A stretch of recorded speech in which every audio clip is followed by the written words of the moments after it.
j'ai compris dans la vie, ce qui est le plus important, c'est la qualité des liens.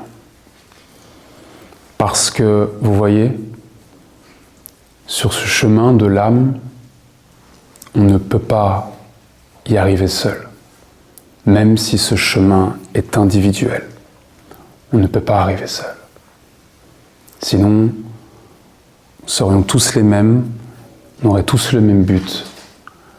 On est tous différents parce qu'on porte en nous une beauté qui attend d'être exprimée, qui attend d'être partagée. Et c'est notre singularité qui fait toute la différence dans cette vie.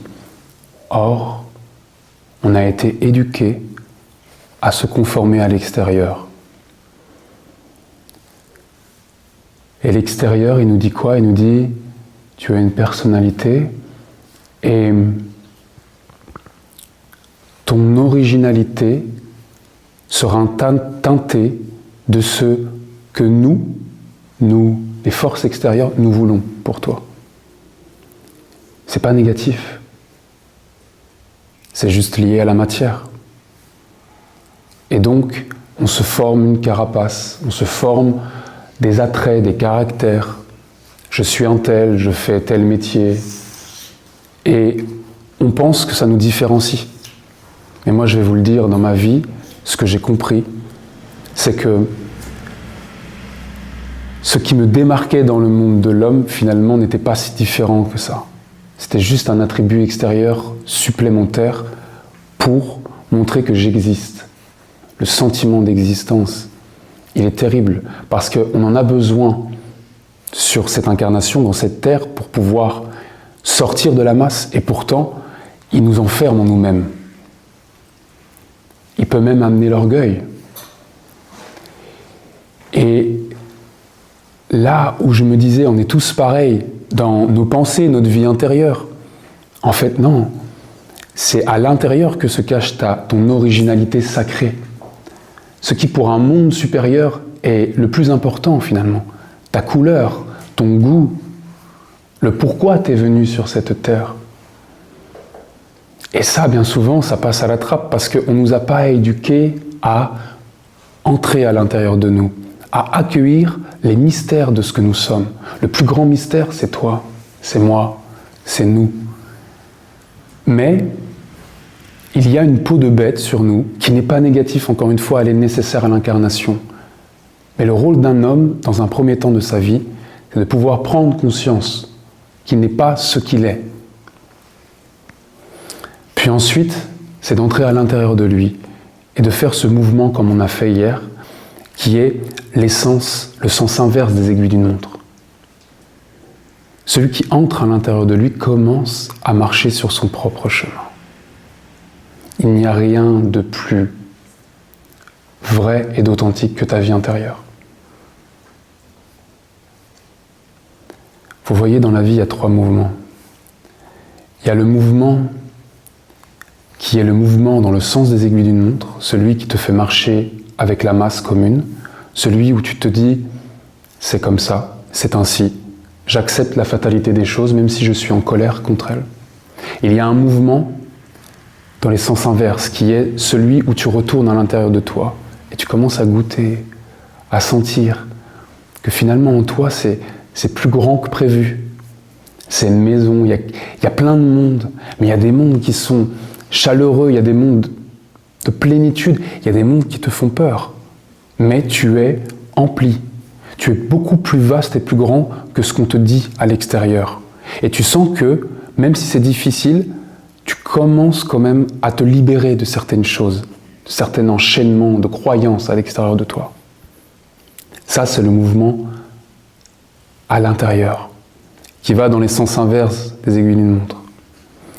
Et souvent, tu vas faire des choix en allant à l'intérieur de toi qui vont être en contradiction avec le monde extérieur. Et là, on va commencer à te regarder et à te dire « Mais tu es fou !» En fait, les gens ont peur. Ils ont peur de ce qu'ils portent en eux. Ils ont peur de ceux qui, eux, ont le courage d'aller voir à l'intérieur d'eux et d'aller jusqu'au bout de ce qu'ils croient juste. Regardez le nombre qu'on est aujourd'hui. Mais c'est tellement énorme. Parce que celui qui est capable d'aller jusqu'au bout et d'entrer dans ce qu'on appelle la voie de l'âme, d'entendre son âme à travers l'ouverture de son cœur, celui-ci porte 1 millier d'êtres, véritablement. Parce que celui qui est capable de sortir de l'enchaînement extérieur, celui qui est capable d'être fidèle à la voix de son âme, avant d'être fidèle à la voix des hommes, celui-ci, dans l'inconscient collectif, a un impact. Aujourd'hui, tu peux te sentir seul sur ce chemin, mais crois-moi que si tu affirmes ton authenticité sur ce chemin, demain, d'autres suivront, d'autres que tu ne connais peut-être même pas. Mais la pureté, la détermination, le vouloir d'être avec ton âme, si tu vas jusqu'au bout, c'est la bénédiction des bénédictions. Un homme sur terre, une femme ne doit rechercher qu'une seule chose: incarner sa destinée. Incarner sa destinée. S'il y a une chose que vous devez demander, c'est ça. Je veux incarner la destinée de mon âme. Et bien souvent, l'âme, elle répond. En fait, elle répond tout le temps, l'âme. Elle répond tout le temps. Elle répond, et puis tu as l'impulsion, et puis l'impulsion, ça devient un feu, et ça y est, tu prends ton chemin, tu prends ta vie en main. Tu décides de marcher sur un chemin de lumière, dans une tradition. Tu es tellement enthousiaste que tu veux convertir tout le monde. C'est pas grave, ça pique au début, puis après tu apprends à te taire un peu plus. Ça fait partie du jeu, de l'amour, finalement, parce qu'on aime les autres. Mais l'amour, c'est savoir se taire aussi, pour laisser l'autre libre. Et puis, sur ce chemin de l'âme authentique, à un moment donné, tu vis des épreuves. C'est toujours ton âme qui te parle, et pourtant c'est ta personnalité qui revient à l'intérieur de toi, qui te dit « Regarde, c'était mieux avant ». Le confort de la vie matérielle, le confort des gens simples, finalement, qui ne sont pas dans une recherche intérieure. Ne te casse pas la tête. Allez, abandonne. Et ce murmure, il est là. Abandonne. Abandonne. Et toi, qu'est-ce que tu fais à ce moment-là? Beaucoup abandonnent. C'est la réalité. Parce que l'âme, elle n'est pas là pour attendrir la personnalité. L'âme, elle est juste là parce qu'elle est vraie. Et tu vas être, en fait, quand tu vas sur le chemin de l'âme, tu te rends compte de juste tous les mensonges qui t'ont façonné. Mais ces mensonges, on est d'accord, ne soyons pas coupables de cela. On porte une hérédité qui n'est pas la nôtre. On porte un poids karmique de certaines vies qu'on est venu aussi libérer dans cette vie. On porte l'enchaînement à des actes qu'on a posés dans nos vies. Et alors, l'âme, elle est juste là pour te révéler, face à l'épreuve, ce qui doit être dénoué. L'âme, elle utilise un moyen au-dessus de tous les autres pour te dire « Regarde comment tu peux te libérer de la matière et de l'enchaînement à l'incarnation. » Réécris la vertu par-dessus la contre-vertu. Si tu rencontres une épreuve, c'est parce que tu la portes en toi, c'est parce que tu es capable de la traverser et de la guérir. De la guérir. Mais si tu vois l'épreuve comme une fatalité, comme un poids extérieur qui vient pour t'étouffer, et tu te dis « c'est pas moi, c'est l'autre », la personnalité gagne. Si elle gagne, c'est pas grave, elle a déjà gagné tant de fois. Ce qui est plus difficile, c'est de perdre cet engagement intérieur. Parce que si tu perds ton engagement intérieur, si tu abdiques complètement le chemin sur lequel tu t'es lancé, eh bien tu avortes de la volonté de ton âme. Et ça, c'est difficile. Parce que pour les mères qui savent ce que c'est d'avorter, ça prend du temps avant d'avoir un enfant de nouveau. Ça prend de la confiance. Donc vous voyez, Véritablement, ce que vous devez chercher à tout prix, c'est de maintenir cette mémoire originelle qui vous a lancé sur ce chemin. Ce chemin de rencontrer votre âme, ce chemin d'aller sur votre voie intérieure, dans votre destinée. Ce chemin, vous l'avez pris aujourd'hui, vous êtes dans une tradition vivante. Mais pour d'autres, ça peut être autre chose. La lumière peut se manifester d'une autre manière. Ce que je pense profondément, c'est que les êtres qui viennent dans une tradition vivante incarnée sur Terre ont déjà fait un long parcours de vie. Et ils ne sont plus là à se concentrer sur toutes les dettes qu'ils ont à retirer d'eux-mêmes. Ils sont surtout là à se concentrer sur la manière dont je me suis guéri va être une manière dont je peux guérir les autres. Des véritables thérapeutes finalement. On n'est plus là véritablement à se concentrer uniquement sur nos enjeux de la matière. Un thérapeute, c'est ça. Un thérapeute, c'est un être qui sait qu'il a ce goût de l'âme, il s'est déjà approché de ce monde subtil, supérieur. Mais voilà. Il y a à l'intérieur de nous une eau trouble. Et ça, tous les êtres humains la portent. Cette eau trouble, c'est comme une cellule anarchique qui s'est séparée de l'eau universelle, de l'eau du cœur, de l'eau de l'âme. Cette eau trouble, elle porte des noms, blessures, concepts, croyances. Elle stagne. Et parce qu'elle stagne, elle attire des mouches, des moustiques subtils, des mauvaises pensées, des désirs liés souvent à la matière. Cet amalgame d'eau stagnante forme notre personnalité. La personnalité, qu'est-ce que c'est ? C'est l'eau du karma familial, du karma individuel, du karma national, du karma mondial. Toute cette eau mélangée, ça forme un être qui est notre personnalité. Et en dessous de ces eaux profondes, comme parle Gabriel, il y a un être qui tire les ficelles. On l'appelle dans notre tradition le double. Le double n'est pas négatif, encore une fois. Ne partez pas en guerre contre vous-même. Il vous sert. La personnalité nous sert. Elle nous sert à être sociable, elle nous sert à tisser des liens. Elle nous sert dans la mesure où nous savons la mettre à sa juste place. La personnalité, le double, ne doit pas être le roi de notre cœur. Malheureusement, il utilise notre cœur comme source d'énergie vitale pour vivre, pour s'alimenter, pour tisser des liens avec la matière. Parce que lui, ce qu'il veut, c'est rester sur Terre. Il veut se nourrir du recyclage, finalement.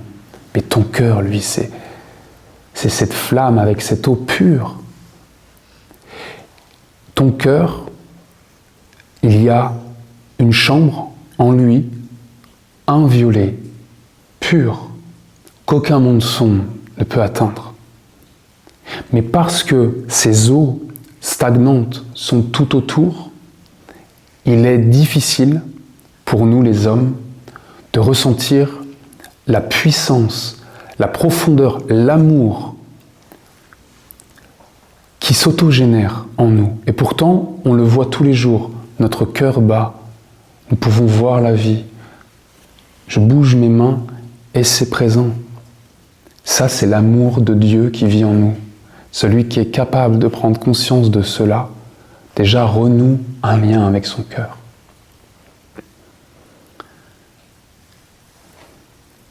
Ces eaux qui stagnent, nous devons apprendre à les percer volontairement. Nous devons apprendre à aller à la racine de ce qui nous enchaîne à la matière.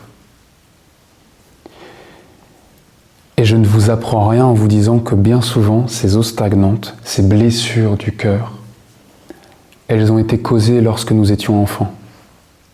Lorsque notre cœur était si pur, si ouvert, et que finalement, le monde extérieur nous a montré que nous devions fermer notre cœur pour nous protéger. Et c'est à ce moment-là que la personnalité apparaît. Entre les 7 ans, les 14 ans, les 14 ans, les 21 ans, elle se construit. Elle se construit sur les blessures, elle se construit sur les hérédités, elle se construit sur finalement ce monde qui n'est pas lié à l'âme. Mais l'âme, elle a laissé une parole, une empreinte, un nom dans ton cœur. Et c'est ce que tous les hommes et les femmes qui s'incarnent sont venus se rappeler.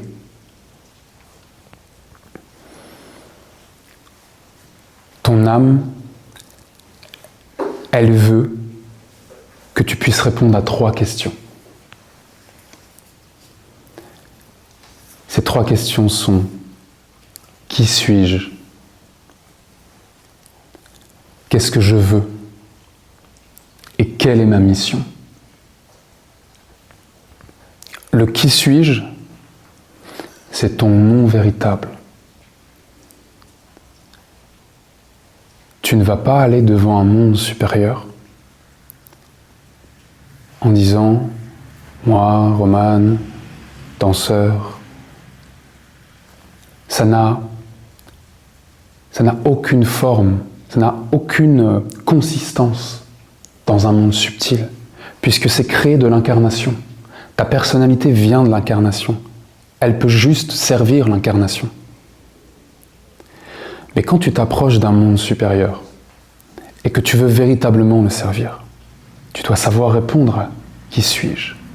Ton nom véritable, le nom de ton âme, la parole qu'elle a prononcée avant de s'être incarnée. La mère nous le révèle, parce que ce nom est engrammé, inscrit dans la subtilité de notre corps de feu, d'air, d'eau et de terre.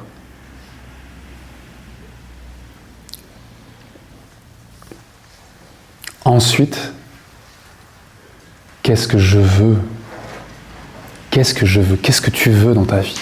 Si vous savez répondre à ces questions, surtout à qu'est-ce que tu veux. Parce qu'avant d'avoir le nom de la mère, on marche sur un chemin. Et ce chemin, en fait, il doit être guidé par un but à atteindre. Et c'est tout le temps cette fameuse réponse à cette question. Qu'est-ce que tu veux? Et moi, je voulais et je veux toujours. C'est toujours la même chose depuis le début. C'est je veux accomplir la destinée de mon âme.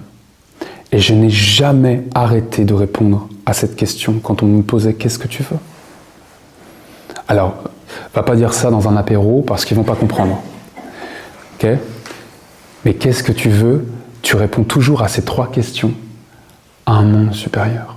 Parce qu'un monde supérieur, okay? Mais je vous parle de monde supérieur, mais que nous soyons vraiment dans la réalité de nos vies, c'est tous les jours que tu rencontres un monde supérieur. Dans l'intelligence d'un arbre, tu le rencontres. Dans le lien avec un être, tu le rencontres. Dans le fait de manger une nourriture en conscience, tu le rencontres. Ne soyons pas dogmatiques ni dans un trop-plein d'intellectuels. Vivons ça avec notre cœur. Quand tu vis avec ton cœur, tu rencontres tous les jours un monde supérieur. Et dans ton cœur, il doit y avoir ces gardiens qui sont les réponses à ces 3 questions. Qui suis-je? Qu'est-ce que je veux dans ma vie? Et quelle est ma mission?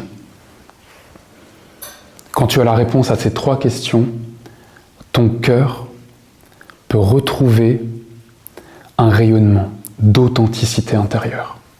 L'authenticité intérieure, qu'est-ce que c'est? Parce que Gabrielle nous en parle. Et elle nous dit, ton âme peut venir te toucher uniquement à travers le mouvement intérieur de ton eau, c'est-à-dire l'authenticité intérieure qui vient de toi. Un être authentique, déjà c'est rare, parce qu'on n'est pas éduqué dans cela. Ensuite, c'est un être qui d'abord assume un mouvement intérieur de sa vie, vers l'extérieur. Vous êtes authentique parce que vous avez assumé de marcher sur un chemin initiatique, malgré les regards extérieurs. Et les authentiques, c'est un peu des parias. Ils énervent et en même temps, ils fascinent. Et le problème, quand tu es authentique dans le monde de l'homme, c'est qu'on veut t'écraser. Et du coup, les authentiques, souvent, ils ont une force de caractère qui blesse. Parce qu'ils ont été éduqués, ils ont compris qu'il fallait être entier dans la vie pour se protéger de soi-même. Mais pourtant, qu'est-ce que le monde extérieur cherche à toujours les faire dévier? Donc c'est cette authenticité intérieure qu'il faut savoir manifester. Et ça vient toujours par un mouvement intérieur, souvent inconscient dans un premier temps. On ressent un amour, une subtilité, une grandeur dans son cœur. Et donc on se dirige, on met son corps en mouvement. On fait des rondes des archanges, on fait des chants, des danses, on parle. Et puis à un moment donné, on rencontre une épreuve. Et l'épreuve, souvent, c'est la clé de la transformation. C'est l'alchimie spirituelle. C'est ce qui transforme le plomb, le lourd en toi, en or.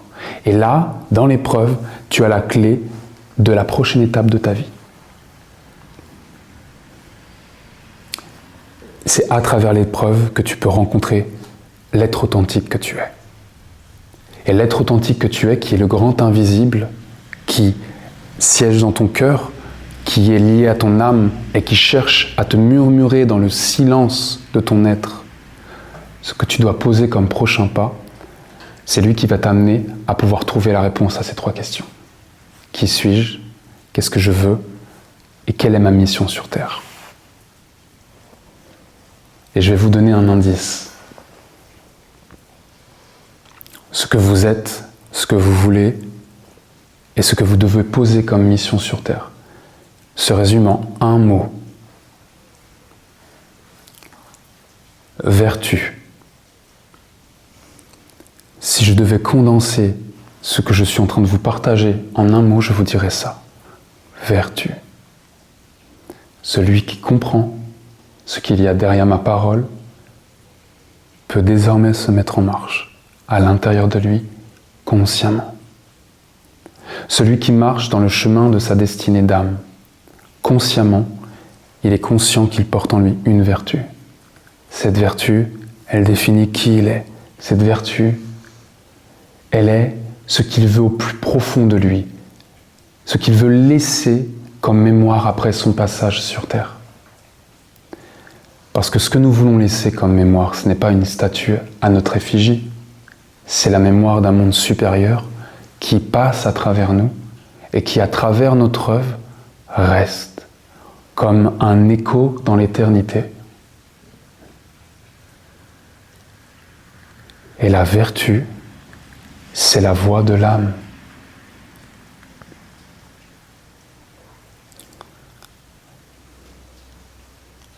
Alors vous voyez, oui, il y a des eaux stagnantes, il y a des blessures dans le passé qui nous tiennent comme encore enchaînés à la matière. Et si on veut pouvoir avancer vers un monde supérieur, en fait, vers le chemin de notre destinée, le cœur léger, il faut réussir volontairement à percer ces poches d'eau troubles liées à des blessures. Mais l'enjeu avec la personnalité, c'est qu'elle aime se concentrer sur le négatif. Or, dans le temple, vous l'avez entendu, on nous a dit « Concentrez-vous sur le beau ». Toujours sur le beau. Parce que plus tu te concentres sur le beau, plus tu te concentres sur la vertu, plus le négatif, le stagnant, en fait, n'a plus tant d'importance que ça. C'est l'importance qu'on donne aux choses qui font qu'elles sont grandes à l'intérieur de nous ou qu'elles sont petites. On a tellement hérité de la culpabilité religieuse qu'aujourd'hui, on se culpabilise pour un rien. Écoutez bien, vous êtes incarné sur Terre. Sur Terre, dans un corps. Le corps est né de la Terre. La Terre, c'est quoi? Mais la Terre, c'est à la fois de la terre, avec de l'eau, avec du feu, avec de l'air. Et il y a des mondes qui appartiennent à la Terre et qui doivent retourner au recyclage. Ça fait partie du jeu. Nos imperfections font partie de l'incarnation. Si vous acceptez cela, alors vous allez comprendre que au-dessus de ces imperfections, c'est-à-dire de votre corps de terre, qui est ici, dans le bas du ventre, il y a une eau, une coupe d'eau pure, qui est liée au cœur, au sentiment. Lorsque une pensée touche vos sentiments, un désir touche vos sentiments, il prend vie. Le cœur, c'est la mer. C'est une mer pour ces mondes subtils. Dès que vous avez une pensée et qu'elle touche votre cœur, vous pouvez être sûr et certain que votre cœur donnera naissance à cette pensée, à travers un corps, à travers un acte. Parce que ces mondes, en nous, qu'ils soient positifs ou négatifs, sont des enfants. Et j'aimerais vous amener cette vision aujourd'hui. Même les mondes sombres, finalement, qui sont attirés par ces eaux qui stagnent, sont des enfants. Vous avez un pouvoir créateur. Dès qu'ils touchent votre cœur, ils sont enfantés. Mais eux, ce qu'ils veulent, tout autant qu'une vertu, c'est de prendre un corps. Parce qu'ils ont touché votre cœur. Parce qu'on les a laissés toucher notre cœur. On a cette responsabilité de protéger notre cœur. Mais une fois qu'ils ont touché notre cœur, il faut juste assumer. Eh oui, je me suis mis en colère. C'est pas plus mal que ça. Je me suis juste mis en colère, voilà, c'est tout. La colère est apparue, elle a été enfantée, elle a touché mon cœur, je n'ai pas été assez vigilant. Comment est-ce que je peux me reprendre ? Eh bien, vous réécrivez par-dessus l'acte qui a été posé, la vertu. J'ai été en colère, la douceur, la tendresse va venir prendre dans mes bras la personne, par des mots, par des regards, par juste un pardon. J'ai pas été assez vigilant. C'est comme ça que vous allez réécrire votre vie. Tout simplement. C'est pas en vous culpabilisant et ne disant rien, parce qu'en fait ça va fermer votre cœur. Le fait de se renfermer sur soi, de se dire j'aurais jamais dû faire ça, je suis une mauvaise personne, j'ai telle imperfection. Et finalement, nous-mêmes, on s'enchaîne. C'est pas les imperfections qui nous enchaînent, c'est nous-mêmes. C'est notre peur d'être imparfait. Acceptez que vous soyez imparfait. Acceptez que vous êtes beaucoup plus de lumière que d'ombre. 80% de lumière, 20% de recyclage. Ça va. C'est un bon deal. Mais c'est juste que on oublie.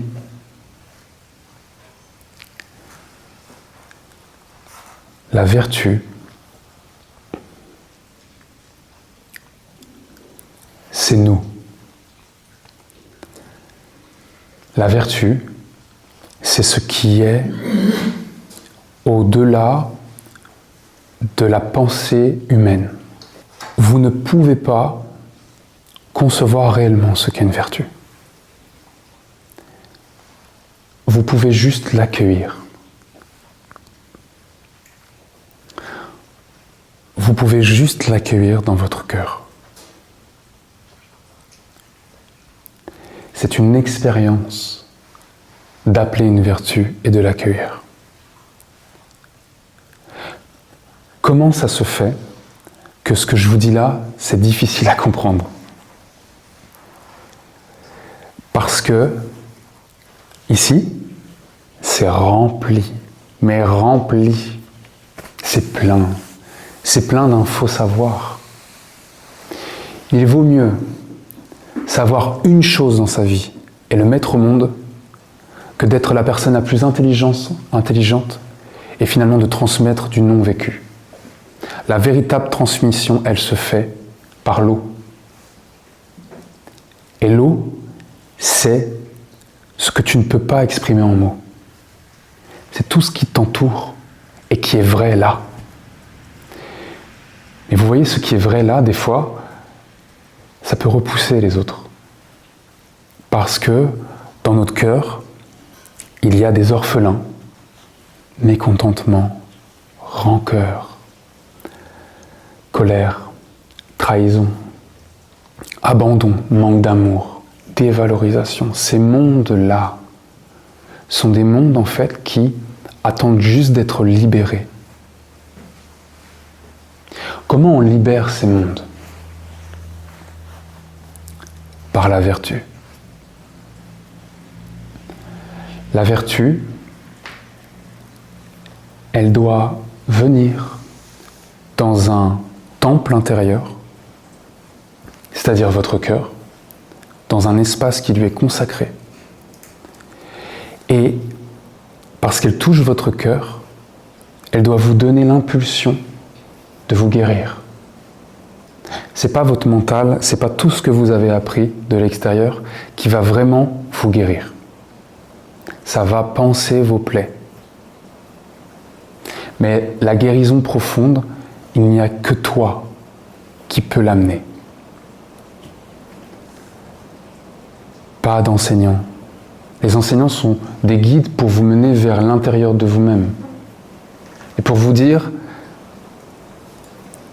s'il l'a vraiment vécu, si je l'ai fait, tu peux le faire. Donc c'est ce que je viens amener comme message ce matin. Si je l'ai fait, vous pouvez le faire. Parce que je n'ai rien de différent de vous, à part ma vertu qui s'exprime différemment à l'intérieur de moi, mais le reste. On a tous vécu un passé difficile, d'accord? Ça ne doit pas être une justification à la victimisation actuelle de notre être. Ça nous enferme. Ça, c'est justification, c'est la plaie pour aller vers l'âme. Donc, la vertu, elle arrive dans ton cœur et tu dois l'accueillir telle qu'elle est. Ça veut dire que tu dois mettre ton mental de côté. Tu dois cesser de vouloir saisir ce qui est insaisissable. Notez-la bien, celle-ci. Parce que c'est vrai, on veut toujours saisir les choses et les contrôler. Mais ton âme, elle ne se contrôle pas. Ton âme, elle a une volonté et c'est qu'elle puisse toucher ton cœur pour te dire où tu dois aller. Et vous voyez, souvent, on cherche beaucoup. Et moi, j'ai envie de m'adresser à vous directement. Vous y êtes sur le chemin de l'âme. Vous y êtes. Nous y sommes. Et plein d'autres y sont déjà. Mais l'enjeu de l'homme, c'est qu'il est infidèle et qu'il ne va pas au bout de ses engagements. Et peut-être que ce chemin, cet engagement, ça va prendre 10 ans, 15 ans, 20 ans, 30 ans, pour que tu puisses commencer à incarner ce pourquoi tu es venu sur Terre. Et peut-être que tu vas l'incarner 1 an ou 2 ans de ta vie. Mais c'est pas grave, parce que ces 30 ans t'auront préparé à enfanter ce que tu es venu enfanter sur Terre. Le cœur a ses raisons que la raison ignore. Et l'âme a une volonté que la personnalité ignore.